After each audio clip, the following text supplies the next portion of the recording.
생활안정자금 대출은 나올까요? 안 나온다. 2주택 이상은 LTV 한도 내에서 대출이 나오지 않습니다. 2억 원 한도 내에서만 대출이 나온다. 주택을 처분하는 조건으로는 대출이 나올 수 있습니다. 다주택자분들 같은 경우에는 숨통은 좀 트일 가능성이 높아 보인다. DSR 적용은 아마 안 할 가능성이. 네, 안녕하세요. 반갑습니다. 이경민의 부동산 하이킥의 이경민입니다. 자, 오늘도 저번 시간에 이어 김주현 금융위원장이 대출 규제 완화를 시사한 바 그 내용을 토대로 상세히 설명을 도와드리는 시간을 가져보도록 하겠습니다. 자, 저번 시간에는 주택 임대 사업자에 따른 대출 규제가 어떻게 적용받고 있고 그래서 어떻게 완화될 수 있을지를 설명을 해드렸고, 오늘 시간은 다주택자가 어떻게 대출 규제를 적용받고 있으며 그에 따라 어떻게 완화될 수 있을지를 설명해 드리는 시간을 가져보는 겁니다. 자, 먼저 말씀에 앞서 다주택자 주택담보대출 규제가 완화된다라고 해서 잘못 해석하시는 분들이 있을 겁니다. 자, 그렇다면 다주택자인데 추가적으로 주택을 구입하는 데 있어 대출이 완화되는 거냐? 그건 아닙니다. 이미 조정대상 지역 다주택은 대출이 안 나오죠. 비규제 지역으로 전환이 되면 대출이 나오게 됩니다. 자, 제가 오늘 말씀드리는 내용은 다주택자가 보유하고 있는 주택에서 LTV 적용을 받아 담보대출을 실행할 수 있는 생활안정자금 대출에 대해 말씀을 도와드리는 겁니다. 따라서 주택을 구입하는 목적이 아닌 임차 보증금을 반환하는 목적인 담보대출이 완화되는 겁니다. 이미 11월 10일 부동산 대책에서 언급한 바 있기 때문에 23년 초부터 실행될 가능성이 매우 높아진다라는 얘기입니다. 자, 그렇다면 은행업 감독 규정을 보면서 어떻게 다주택자가 지금 대출을 규제받고 있는지 하나하나 살펴보도록 하겠습니다. 자, 우선 지금 보시는 이 자료는 금융위에서 대출을 규제할 때 적용하는 은행업 감독 규정을 보면서 하나하나 지금 다주택자가 어떻게 대출을 규제받고 있는지 보도록 하겠습니다. 자, 우선적으로 용어의 정의부터 알고 들어가야지 뒤에 있는 내용들을 이해하기 쉬우실 겁니다. 자, 우선적으로 제가 요 나와져 있는 내용을 토대로 해서 여러분들이 조금 더 알기 쉽게끔 제가 이 내용을 풀어드린 게 이 노란색 목차에 담겨져 있다라고 보시면 좋을 것 같습니다. 자, 우선적으로 생활안정자금 대출을 알기 전에 임차인 보증금 반환 목적인 주택담보대출을 아셔야 합니다. 이 내용이 뒤에 많이 나오기 때문에 그래요. 자, 임차인 보증금 반환 목적인 주택담보대출이라는 건 보통 역전세가 날 경우를 대비해서 자금 융통을 위해 임대인에게 그 주택을 담보로 해서 대출을 실행해 주는 게 임차인 보증금 반환 목적 주택담보대출이다 라고 알아두시면 좋을 것 같고요. 또 생활안정자금 대출과 긴급한 생활안정자금 대출은 다른 겁니다. 자, 우선적으로 생활안정자금 대출이라는 건 주택 구입 목적이 아닌 그 이외의 주택담보대출이라고 보시면 될 것 같습니다. 따라서 보유 중인 주택 담보로 해서 발생되는 주택담보대출을 뜻하는 거고요. 긴급한 생활안정자금 대출이라는 건 서민주거 안정을 위해 저소득층 또는 취약계층의 생활비 형식의 주택담보대출이라고 보시면 좋을 것 같습니다. 완전히 내용이 다르다, 그렇게 보시면 좋을 것 같고요. 자, 그러면 담보 인정 비율 LTV는 어떻게 적용받고 있냐? 자, 이 내용은 여러분들이 좀 알기 어렵기 때문에 제가 알기 쉽게끔 노란색으로 제가 따로 풀어드렸습니다. 요 노란색만 앞으로 읽어드리도록 하겠습니다. 자, 현재 담보대출이 있다면 생활안정자금 대출은 LTV 한도에서 발생이 됩니다. 당연히 조정대상 지역 이내에서는 LTV가 몇 프로 나오죠? 40%. 근데 무주택 1주택에 한해서는 LTV가 50%까지 발생이 된다. 따라서 담보대출이 있다면 생활안정자금 대출은 LTV 한도에서 발생이 된다. 만약에 담보대출의 LTV가 40% 꽉 차 있습니다. 그렇다면 생활안정자금 대출은 나올까요? 안 나온다. 만약에 본인의 지금 담보대출이 LTV 한 20% 이내에 있다. 그러면 추가적으로 생활안정자금 대출은 20% 내에 나올 수 있죠. 그래서 총 합산 40% 정도 한도 내에서 발생된다. 이거는 조정대상 지역 내에서 말씀을 드리는 겁니다. 자, 그리고 DTI를 보도록 하겠습니다. 이거는 주택담보대출에 대한 총 부채 상환 비율의 적용 비율이죠. 뭐 보시다시피 투기지역, 투기과열지구는 40%, 조정대상 지역은 50%, 이 수도권은 그 기타 비규제 지역을 뜻하는 겁니다. 60%가 적용받고 있습니다. 자, 긴급한 목적으로 생활 안정자금이 필요한 경우 여신심사에 승인받으면 주택구입 목적이 아닌 긴급한 목적으로만 사용하겠다라는 약정서를 작성하게 되면 1억 5천 한도까지 DTI 적용이 배제됩니다. 그러니까 DTI 적용이 안 된다라는 얘기입니다. 앞전에 제가 말씀드렸죠.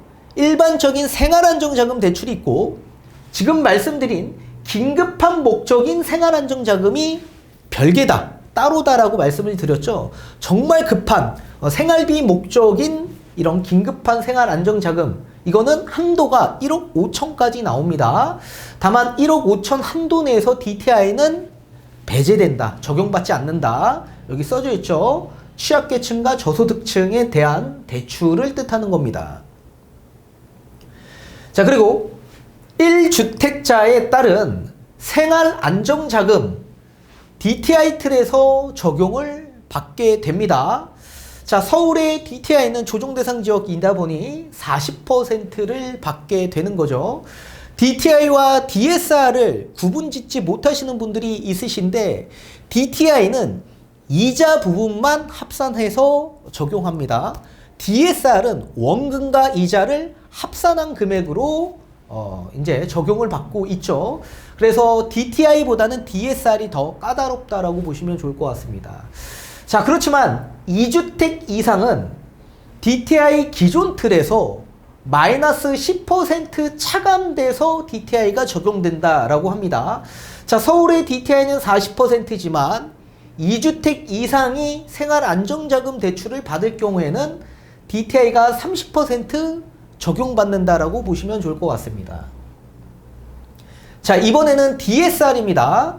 총 부채 원리금 상환 비율이죠. 아까 DTI는 총 부채 상환 비율인 반면에 DSR은 원리금, 원금과 이자를 합산해서 비율을 적용한다라는 얘기죠. 자, DSR 같은 경우에는 모든 대출의 총액이 1억이 초과되면 무조건 DSR 40%가 적용받게 됩니다. 자, 다만 긴급한 목적, 생활 안정자금이 필요한 경우에는 여신심사 승인을 받아 주택구입 목적이 아닌 긴급한 목적으로만 사용하겠다라는 약정서를 작성하게 되면 DSR 40%가 초과돼도 인정을 해주고 있다라고 보시면 좋을 것 같고, 이 긴급한 생활안정자금 대출은 아까 얘기했던 저소득층, 취약계층의 생활비 목적의 대출이라고 보시면 좋을 것 같습니다.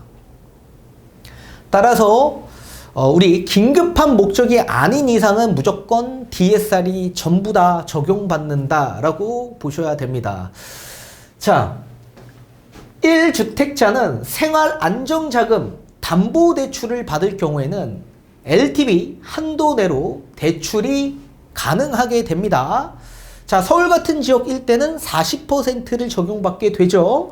근데 1주택자는 이제 LTV 50%를 적용받게 됩니다. 자, 다만 아래 세 가지 요건을 충족해야지만 생활안정자금이 발생이 된다라고 합니다. 자, 아래 세 가지 요건이 어떤 요건인지 한번 보도록 하겠습니다. 자, 첫 번째 요건입니다. 대출을 받은 자금으로 신규 주택을 구입하면 안 된다라는 그 약정서를 작성을 해야 되며, 만약 구입하게 되면 대출이 회수됩니다. 그리고 약 3년간 주택 관련 대출이 제한된다라는 걸 알아두셔야 되고, 또 만약에 본인이 1주택에 거주할 땐 연간 2억 원 한도로 대출이 가능합니다.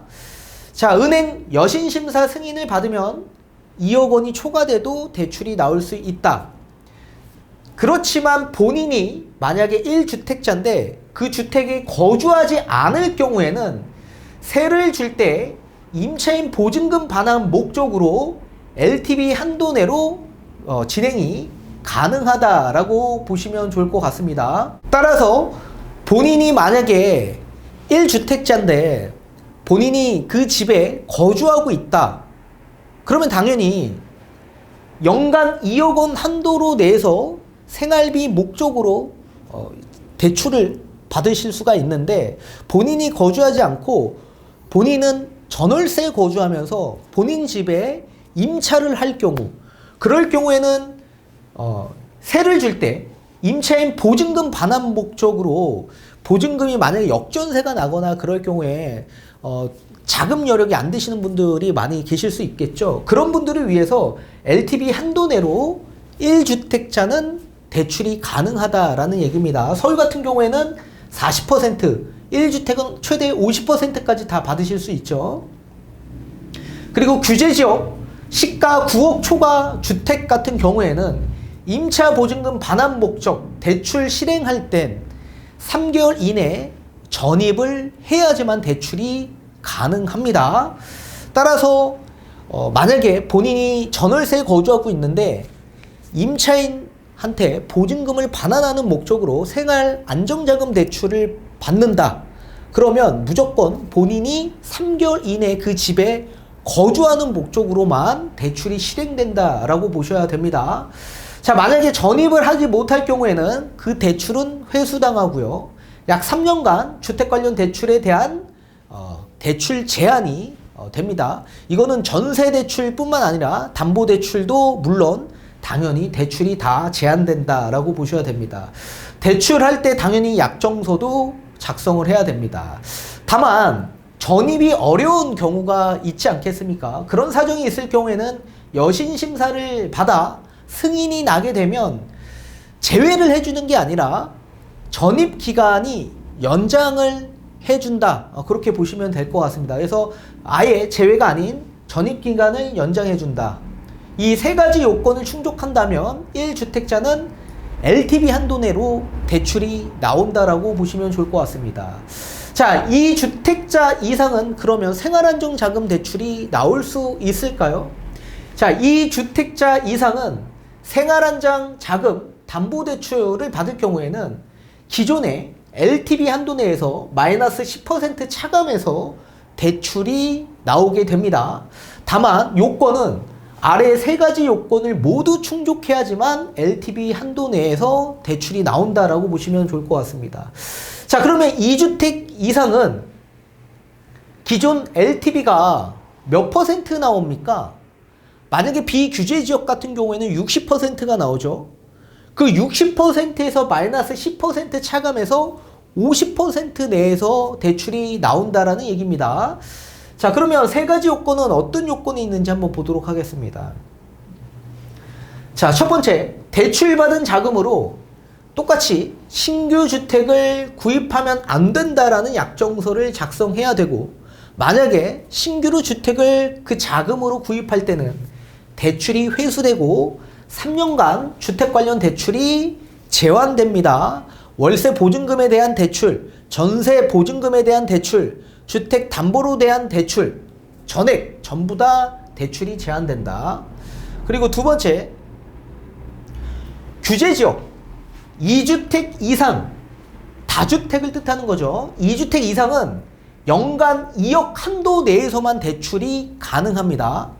자, 1주택자는 앞전에 생활안정자금 대출 LTV 한도 내에서 다 나왔죠.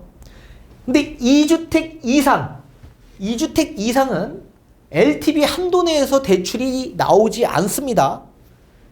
2억 원 한도 내에서만 대출이 나온다. 그렇지만 2주택자는 2주택, 위에 있는 건 2주택 이상이고 밑에 있는 건 2주택자입니다. 이 주택자는 임차 보증금 반환 목적 대상 주택이 아닌 다른 주택을 매매 계약 체결하고 계약금 받은 사실 확인이 되면 임차 보증금 반환 목적 주택의 LTV 한도 내에서 마이너스 10% 차감해서 대출이 나올 수 있다라고 명시되어 있습니다. 자, 이 내용은 뭐냐면 내가 2주택이 있습니다. 근데 1주택은 첫 번째 주택은 임차 보증금 반환 목적으로 생활안정자금 대출을 받아야 됩니다. 그런데 요 나머지 주택 있죠? 요 주택이 만약에 대출이 나오려면 요 주택이 매매가 돼야지만 대출을 해주겠다라는 얘기예요. 그러니까 완전히 2주택은 안 해주겠다. 나머지 주택을 처분하는 조건으로 대출을 실행해 주겠다는 얘기입니다. 따라서 대출을 받기 위해선 그 대출 받는 나머지 주택 있죠. 이 주택에 매매 계약이 성사가 돼야 되고 계약금을 받아야지만 이 생활안정자금 대출을 LTV 한도 내에서 해주겠다는 얘기입니다. 그 내용입니다. 자, 그리고 LTV 한도 내에서 마이너스 10% 차감해서 대출을 해주겠다라고 지금 명시되어 있죠. 자, 조정대상 지역 2주택은 대출이 안 나오죠. 다만 주택을 처분하는 조건으로는 대출이 나올 수 있습니다.